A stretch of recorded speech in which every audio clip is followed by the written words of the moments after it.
ที่ผ่านมาคอยต้องขอบใจเจ้าเสียที่เฮาได้รู้จักกัน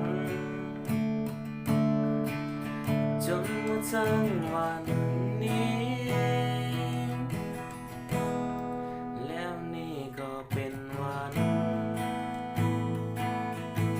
ที่สองเฮาต้องจากกันคอยเองบ่คิดบ่ฝันว่าวันนี้จะมาถึง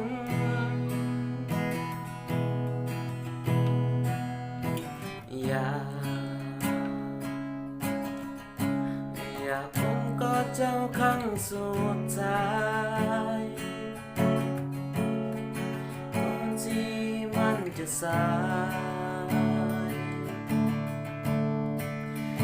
ายไปกว่านี้โอ้สุดที่หาให้เจ้ากับเขาได้หักกันสร้างความฝันของเจ้าให้เป็นจริง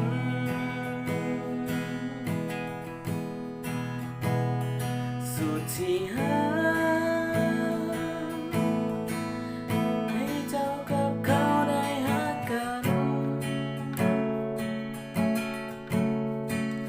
สร้างความฝันของเขาและเจ้า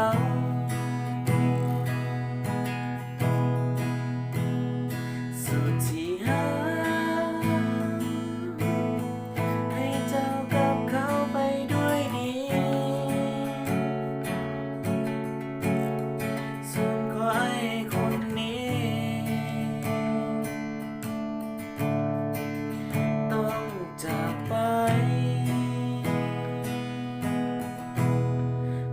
ตามเส้นทางที่เลือกเอง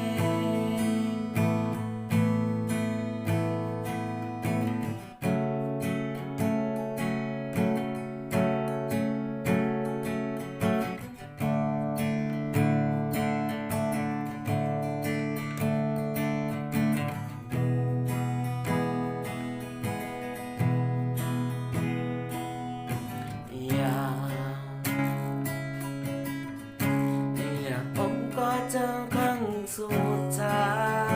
ยก่อนที่มันจะสายไปกว่านี้โอ้สุดที่หาให้เจ้ากับเขาได้หักกันสร้างความฝันของเจ้าให้เป็นจริงสุดที่หาให้เจ้ากับเขาไปด้วยดีส่วนคอยคนนี้ต้องจากไป